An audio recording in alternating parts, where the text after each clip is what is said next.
कुछ कहानियाँ ऐसी होती हैं जिन्हें देख कर के लगता है कि क्या सच में ये सब होता है? क्या सच में ये सब हो सकता है? और यही चीज़ें सवाल होते हैं जिनके जवाब न तो हमारे पास होते हैं और ना ही समय के पास। समय और बन ही जाता है ऐसा कि मज़ाक पर भी कभी विश्वास ही नहीं कर पाते कि शायद ये सब हो सकता है। तो हम बात कर रहे हैं 2 दोस्तों की, जो कि अपने भाई के साथ, जो कि दोस्त था उसका भाई था। वो कहीं दूर रहता था उसका भाई, और जहाँ पर वो दोस्त थे वो बड़ा भाई था उसका, वो रहता था दूर, मान लीजिए दिल्ली में रह रहा हो। और उनके 2 दोस्त थे, वो छोटा भाई था ना उसका दोस्त था, वो वहाँ पर उसकी छुट्टियाँ हो जाती हैं तो वो घूमने के लिए दिल्ली चला जाता है। तो अपने भाई के साथ, और भाई उसका वहाँ काम करता था। उसने वहीं पर बुला लिया कि तू क्या करेगा गाँव में, चल आजा तुझे दिल्ली की सैर कराते हैं। और उसने दोस्त ने कहा, जो भाई था उसके दोस्त से कहा कि चल यार तू भी चल, तू भी यहाँ क्या करेगा, चलो घूम आते हैं, दिल्ली देख आते हैं। तो यही सब होता है। तो दोनों दोस्त जाते हैं, और वहाँ जहाँ पर रूम था उस बड़े भाई का, जय, देव और रमेश। रमेश उसका बड़ा भाई था, जय उसका छोटा भाई और देव उसका दोस्त। तो वो जब वहाँ पहुँच जाते हैं तो ऐसे ही डरे रहते हैं। गाँव लोगों की आदत होती है, गाँव वालों की, कि वो ज़्यादा घूमना फिरना ज़्यादा पसंद करते हैं। और रहा बात रमेश की, तो रमेश यार ऐसा है, काम काम है भाई, वो जो इंसान काम करने आया तो काम ही करेगा, क्या कर सकता है। वो ऐसे ही चलता रहा, 4-5 दिन रमेश काम पर चला जाया करे और शाम को आके मिले। अब वो ऐसे ही बोर हो रहे थे, तो रमेश ऐसे ही करता रहा। तो इसके छोटे भाई जय ने पूछा कि भैया मुझे आप यहाँ घुमाने के लिए बुलाया था आपने, कि यहाँ वैसे ही ये दिखाने के लिए कि मुझे रूम पर यहाँ डालने के लिए, कहीं घुमाने ले जाओगे कि नहीं? तो रमेश कहता है उन दोनों से, देव और जैसे, कह रहे यार क्या कर सकता हूँ मैं, अभी टाइम ही नहीं मिल रहा है, इतना काम है ना कि पूछो मत। और जिस कंपनी में इस टाइम पे ऐसा सीजन चल रहा है भाई, कि मान लो गर्मियों का टाइम है, वो आइसक्रीम की फैक्ट्री में काम कर रहा था, तो इतना काम चल रहा है यार, मैं चाह कर भी नहीं, तुम्हें इतना टाइम दे रहा चाहता हूँ लेकिन हो ही नहीं पा रहा। तो ये चीजें सोच कर जय ने कहा कि भैया मैं ऐसा करूँ, हम दोनों में, तो उसने कहा थोड़ा संशय में कि यार दिल्ली छोटा मोटा शहर नहीं है जो तुम घूमने निकल जाओगे, तुम्हारी उम्र ही क्या है, तुम अभी इतने बड़े भी नहीं हो कि तुम इतने मेच्योर भी नहीं हो, और रही बात तुम कहाँ घूमने जाओगे, कैसे घूमने जाओगे, पता भी है। तो फिर उसने कहा यार टाइम ना हो, तो रमेश ने कहा चल ठीक है, तेरा मन करे यहाँ घूमा, लेकिन इतना याद रखना कि रात के टाइम टाइम से आ जाना बस। तो ऐसे ही रमेश और जय अपने, मतलब भाई देव और जय घूमने निकल जाते हैं, सुबह से जाते हैं।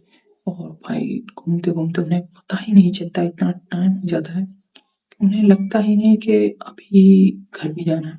सच तो यह है कि दिल्ली की चकाचौंध जिंदगी इतनी है कि आपको रात के 2, और जिंदगी शायद मुझे लगता है उनकी जिंदगी ही 10 बजे से शुरू होती है रात के, उसके बाद ये सब रात में वो घूमने लग जाते हैं, उन्हें टाइम हो जाता है उन्हें। वो तो देव तो बहुत कहता है कि यार चाहे बस कर भाई, कल आ जाएंगे, कल नहीं परसों चले आ जाएंगे यहाँ घूमने कहीं और जहाँ घूमना था। तो नहीं, वही कहता है चल ठीक है यार चलते हैं। तो उन्हें यही सब करते करते टाइम हो जाता है 11:30 12 बजे समथिंग। तो वो ऑटो वालों को हाथ देते हैं। ऑटो में एक तो ऐसे टाइम पर वो ऐसी जगह पहुंच जाते हैं जहाँ पर कुछ दिखता ही नहीं, जहाँ पर मुश्किल से एक दो वाहन दिख रहा है, उस रोड पर पहुंच जाते हैं। पता नहीं कहाँ घूमने निकले और कैसे घूमने निकले, पता ही नहीं चलता इनका। तो ये चीजें होने के बाद रमेश बहुत चिंता करता है कि भाई ये गए तो गए कहाँ है, एक तो इनका फोन नहीं लगता। तो ये चीजें होती हैं, रमेश चिंता में, भाई कहाँ है, कैसे, किस लिए। और वो दिल्ली की सड़क पर भाई वो तो मजे कर रहे हैं। और भाई तुम ही सोचो, 16-17 साल के बालक यार क्या तबाही मचाएंगे ना। कहाँ वो हाई स्कूल से पास आउट होने के बाद छुट्टी होने पे जो खुशी होती है उनकी एक अलग ही होता है लेवल। ये चीजें होती रहती हैं, तो वो लेट हो जाते हैं उस टाइम पर। वो चाह कर भी गाँव में जो माहौल है और यहाँ दिल्ली का माहौल अलग है, वहाँ रम नहीं पाते। उन्हें पता है कि यार यहाँ तो लाइट है, क्या दिक्कत है। और गाँव का भाई कहाँ 10 बजे 9:30 बजे सोने वाले लोग, कहाँ जहाँ देखते हैं चकाचौंध यार यहाँ तो आदमी है, तो उनका मन ही नहीं करता रूम पे जाने का। तो ऐसे जब वो ऐसे रास्ते पे पहुंच जाते हैं तब वहां पर एक पूरा पिछड़ा 15-20 मिनट इंतजार करने के बाद एक टेम्पो दिखता है और उस टेम्पो को पकड़ते हैं। और पहली बार तो टेम्पो ही एक अजीब टाइप का था, जैसे पुराने जमाने के होते हैं ना, उस टाइप का। उन्हें संदेह हुआ यार इस जमाने में ऐसे टेम्पो चल रहे हैं, और संदेह भी क्या करते, क्योंकि गांव में तो पुराने ही टेम्पो चलते हैं। ज्यादातर है लोग पुराने ही टेम्पो ले आते हैं दिल्ली या छोटे शहरों से जहाँ से भी लाएं, अब मतलब अपना काम निकालने के लिए ज्यादातर। और नए टेम्पो है जो समय के साथ हैं वो अलग ही होते हैं। और वहां पर वो कहते हैं चलो ठीक है भाई, दिल्ली जैसे शहर में इतना पुराना टेम्पो चल रहा है भाई, ये तो पता था उन्हें कि यहाँ 5-6 साल के बाद हर कोई चीज चलती नहीं, लेकिन वो फिर भी कहते हैं अरे भाई दिल्ली जैसे शहर, उन्हें संदेह नहीं होता। वो कहते हैं उस रूम का पता बताते हैं, वो टेम्पो रुक जाता है तो, और कहते हैं उससे कि भाई हमें ऐसे ऐसे वहां जाना है। तो वो थोड़ा सा अजीब सी आवाज में कि हाँ मैं आपको पहुंचा दूंगा, ठीक है। और कहता है कि, तो वो कहता है कितने पैसे लगेंगे। देव देव कहता है कितने पैसे लगेंगे, कि नहीं पैसे नहीं तुम्हें पहुंचा दूँ। तो बैठ जाते हैं, लेकिन थोड़ी सी अजीब टाइप की वो फीलिंग होती है। टेम्परेचर थोड़ा सा लो हो जाता है वहाँ पर, ठंड सी महसूस, लेकिन वो कहते हैं अरे नहीं यार कुछ भी नहीं है ऐसा, दिल्ली जैसा शहर है कुछ भी हो सकता है। और भाई वो बैठते हैं। एक तो उन्हें डर भी था कि हम छोटे हैं और ये कुछ ऐसा वैसा ना हो जाए, लेकिन जब वो उस रास्ते से जाते हैं, टेम्पो चलना शुरू होता है, तो वो देखते हैं कि रास्ता बहुत देर से 1-1.5 घंटा हो गया चल रहा है टेम्पो, लेकिन वो रास्ता ही खत्म नहीं हो रहा है। और जहाँ देखो उन्हें देख नोटिस करता है कि एक ही इंसान है, वो बार बार एक ही जगह पे मिलता है, और वो देखते हैं कि ये टेम्पो वहीं पर घूम फिर कर वहीं आ जाता है और वही जगह दिखती है हर 10 मिनट बाद। तो इस पर देव कहता है जैसे यार ये क्या हो रहा है, ये हमें घुमा रहे हैं पैसे बनाने के लिए। तो ये सब होने के बाद जब कहता भाई कहाँ ले जा रहे हो, कि कहीं नहीं भाई पहुंचा दूंगा, तुम क्या चिंता कर रहे हो। कि नहीं भाई पहुंचा पहुंचा दूंगा क्या मतलब, तुम देख रहा हूँ तुम यहीं के यहीं घुमा रहे हो, तुम पैसे बनाना चाह रहे हो टेम्पू से।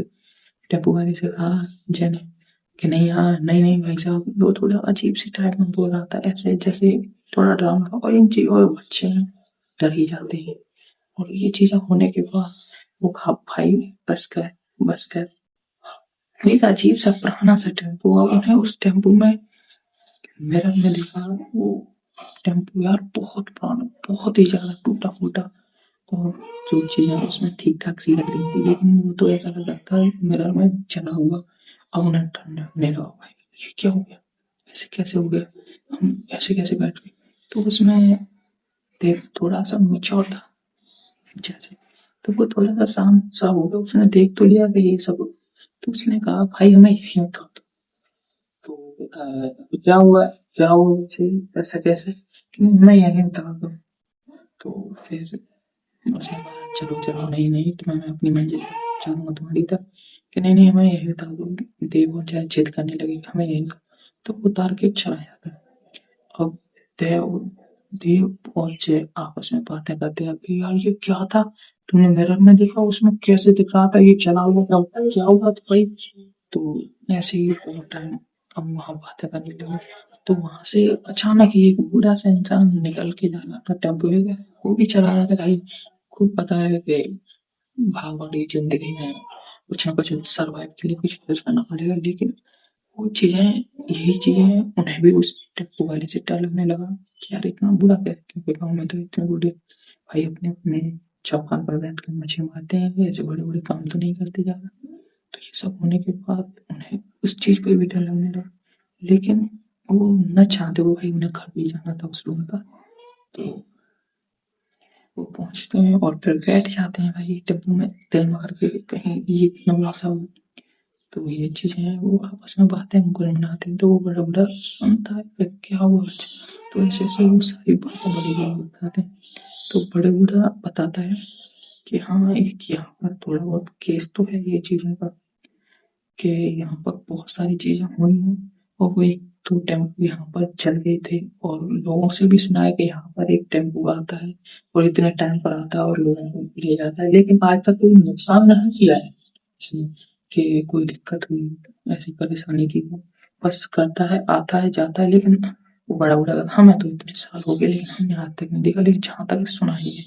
तो ये चीज़ें होने के बाद जब वो घर रूम पर पहुँचाता है बच्चों को, बड़ा वाला टेम्पो वाला, तो वो बच्चों से कहता है कि बच्चों, घर वालों को मत बताना तुम सही सलामत आ गए हो, तो तुम ये चीज़ें जानते हो कि वो तुम्हें फिर भेजेंगी। और यही डर उन्हें भी सता रहा था कि अगर घर वालों को पता चला तो क्या कहेंगे। तो वो सब ना कर देते हैं और फिर आपस में बातें करते हैं, चल ठीक है। वो उस बड़े बड़े टेम्पो वालों को पैसे दे करके रूम की ओर जाते हैं और रूम पर चढ़ जाते हैं। और वहाँ पर रमेश इंतजार करता है। रमेश चिल्लाता हूँ, भाई क्या है तुम्हें ये पता है ये कोई काम नहीं है कि तुम यहाँ पर डुल रहे हो। तुम्हें तो गाँव के तो लोग जल्दी सो जाते हैं, फिर भी तुम्हें आदत नहीं है और तुम इतनी लेट हो गए हो, तुम सुबह से निकले थे। तो वो कहता है कि हाँ भैया लेट हो गई। तो वो भी कहता था कि हाँ भैया लेट हो गई, अब क्या कर सकते हैं कि अभी आइंदा ध्यान रखना, अब अभी कभी भी घूमने जाओ तो कभी भी लेट मत होना। ये दिल्ली है, यहाँ पर कुछ भी हो सकता है। तो ये सब कहने के बाद दोनों खाना खा के सोने लगते हैं और फिर ऐसे ही कहानी खत्म हो जाती है। यही सब होता है। शायद कहानी में बहुत ज़्यादा कुछ नहीं हो, लेकिन मैं आई होप सबसे उम्मीद करता हूँ कि आपको कहानी पसंद आएगी और कहानी पसंद आई तो ठीक है, मिलते हैं अगली कहानी में।